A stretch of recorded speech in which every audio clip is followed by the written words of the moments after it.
This is our annual Non-104 show here on Rock 104 for Memorial Day, Monday, May the 27th.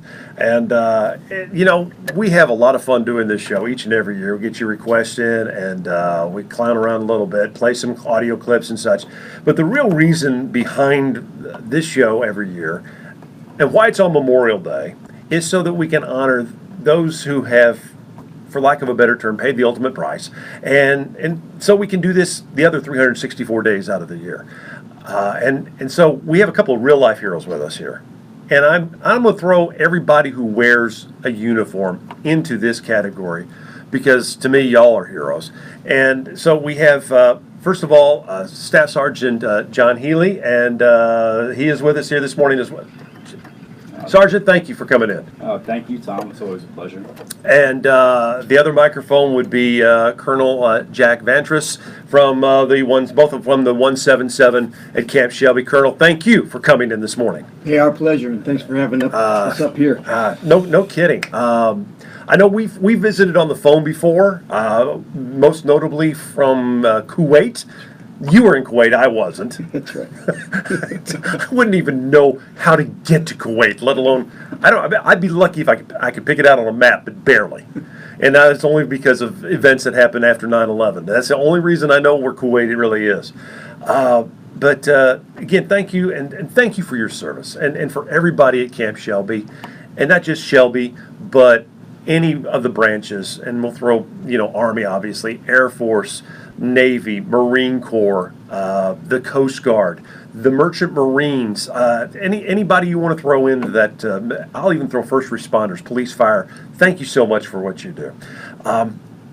So is Memorial Day, from a military standpoint, obviously, I would assume, obviously, it's a little more solemn of a day than, say, Veterans Day or the 4th of July or any of the other holidays, and I'll use the air quotes there, holidays that you throw in to the mix that we commemorate on an annual basis. Is that a fair assumption? Hey, Tom, it is. Memorial Day to us is really a revered and solemn day. It's those that have gone before us and given the last full measure their life to allow us to go forward and do what we do. And so it is, and we take this day and really reflect on what we do as service members, and the fact that tomorrow we could go forward and have to provide that same last full measure. And so we take it seriously. It's a bit more solemn than, say, Veterans Day. Doesn't mean we don't go out and barbecue and drink beer by the pool.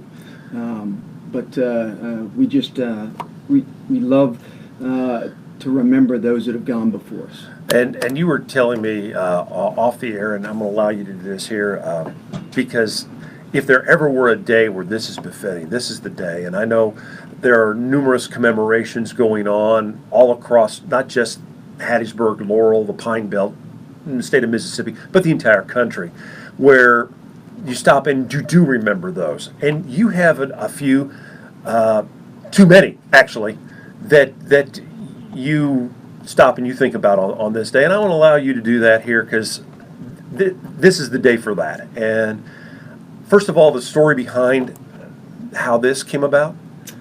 Yeah, so my first deployment into Iraq in 2006 and 2007, we were in a rough fight for 15 months on the deployment, and every year, and we lost 22 kids just out of our battalion. Wow. I was the operations officer for, and it's touching, and I keep all of them in a document that I look at multiple times every year, and certainly over the Memorial Day weekend. And Tom, if I could, I'd just like to read, one of them just to start with. Sure, please. So the first soldier that we lost in combat about 2.5 months into the fight was Corporal Casey L. Mellon. He's 21, out of Huachuca City, Arizona, assigned to 5th Battalion, 20th Infantry Regiment, 3rd Brigade, 2nd Infantry Division, which was our Stryker Brigade combat team. out of Fort Lewis, Washington, and he died on September 25th in Balad, Iraq, of injuries sustained when his mounted patrol came in contact with an enemy using small arms fire. And the patrol was actually up in Mosul, where we were for 5 months. So I look at Casey, Corporal Casey Mellon, and his photo as it leads off this document. And that was our first battle loss, and it sits heavy with us, and you know, we the brotherhood of 520. You're always a brotherhood once you're blooded together. We look back at this document every year and reach out to each other for support on social media, on the telephone. But Corporal Casey L. Mellon was our first loss. Colonel Jack Vantress with the 177. You are the CO, correct? The commanding officer. I'm going to use an acronym there. The CO, and Sergeant Healy is what it actually is your, I won't say title because that's not the right terminology, but what is your formal designation with the 177? I'm the public affairs NCO. So Okay. Basically, I work with media when we're here in the States. Organizing stuff like this. But if we're overseas, if you ever see embedded media on the news, people who are roaming around with the troops, it's my job to facilitate that and escort those people. And make sure that they, first of all, stay out of harm's way, and second of all, stay out of y'all's way. Hopefully. Right? Yeah. Keep them out of y'all's way. The 177 is I won't say it's a unique unit, but it's an active brigade. But your role is not necessarily to go overseas and fire shots at the enemy. Your role is to prepare our Army National Guard brothers and sisters and our Army Reserve brothers and sisters to go into harm's way. And Tom, I like how you say that. It is a unique mission. There are only 10 brigades like us across the Army. And when we say brigades, they're multi-component brigades. So we're actually an active Army brigade with 5 active battalions that are very small, training battalions. And then we actually have 5 Army Reserve battalions assigned to us as well. Now, is that a fun mission? Would you rather be doing this mission as opposed to being, I don't want to say on the front line because I'm sure that's no fun, but being a little closer to the action of what you would, I guess, the layperson, the civilian would think of the role of the military? Yeah, that's a loaded question. I will tell you, each of us gets our time forward in the combat units, but it doesn't make the training units any less important. Because what we do saves lives every day. For example, Camp Shelby 177 will mobilize, we'll have 41 of our partners mobilize to go into combat operations over the next fiscal year. And so we're proud of what we do, and we know that our time will come when we go back into the line.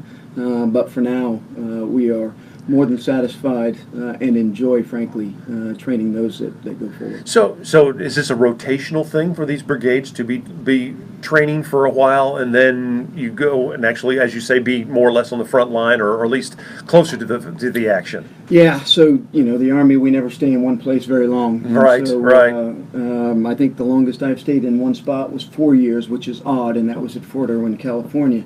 Which is in the middle of the Mojave Desert. But we will PCS, permanent change of station, in and out. So the brigade stays here, it remains with the mission, but we as individuals okay, all right, will move out of the unit back to a combat unit. Fantastic. I want to allow you, I don't know that we're going to have time to do all the men that you lost over in Iraq, but I want to allow you, before we go to break, to read off another one of your comrades in arms who's no longer with us. Okay, well, thanks, Tom. Second great soldier that we lost was Corporal Billy B. Ferris. He was 20 years old, also from Arizona, and assigned to the 5th Battalion, 20th Infantry Regiment. They're out at Fort Lewis, and he died on December 3rd of injuries sustained when an improvised explosive device, which was actually 2 landmines stacked on top of each other detonated under his vehicle while conducting escort operations in Al Anbar province of Iraq. It's obviously this is the reason why we have a Memorial Day, and obviously the cookouts, the time by the pool, the day off from work for a lot of folks.